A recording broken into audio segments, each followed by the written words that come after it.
پیش ہے کشمیری میں تازہ ترین اپڈیٹ۔ فاسسٹ نریندر مودی مقبوضہ جوم تو ہند تشخص تو آبادی ہز مسلم شناخت ختم کرنے خاطر پنہ وحشانہ پالسی دہ کھت دہ تیز کران تکیاز عالمی برادری ہز بحثی یا دور روزت تماش وچھن کس نتیجس من فاسسٹ نریندر مودی شاہ میلان 5 اگست 2019 پتہ یوکن یل مقبوضہ جوم تو دین حالاتن ہند جائزہ ننہ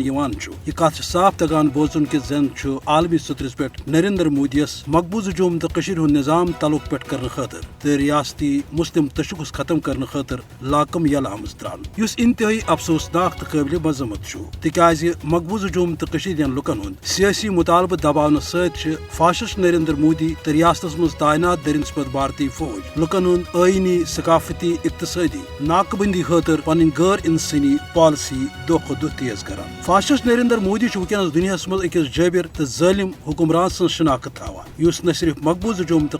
بلکہ بھارتس اندر تہ مسلمان ہند تشخص ختم کرنے خاطر تو تمن بھارت مز بے دخل کرنے خاطر غیر آئینی تو وحشانہ پالسی ورتاوان مقبوضہ جوم تو مز پرت کان طبقہ فرقہ یا نسل بھارتی جبر تو درندگی ہند شکار اور یہ وجہ کہ عالمی سطرس پہ وز ات پہ تشویش برو کن باوجود بھارتی فاسسٹ نریندر مودیس خلاف عالمی سطرس پہ کھانا اقدام کرنے یمچ ایژا مذمت ہی کرنے تیژا کم یل زن اقوام متحدہ قراردادن مز واضح کہ کوشر عوام کر پنہ مرض ست پنہ مستقبل فیصلہ الغرض یہ کہ یوتامت عالمی سطرس پہ فاسسٹ نریندر مودیس لاکم دن توتامت نہ کہ مقبوضہ جوم تو ہند عوامک تحفظ سپدت تو نہ کہ خطس مز قیام امن ممکن سپدت تکیاز یت خطس مز کشیدگی بد امنی ہند ذمہ دار فاسسٹ نریندر مودی اس زن ونکس تمام عالمی قوانین تو کنونشنن خلاف ورزی کرت مقبوضہ جوم تو ہند نظام تلق پہ کرت درست ریاستس اکس قتل گاہس مز تبدیل کرت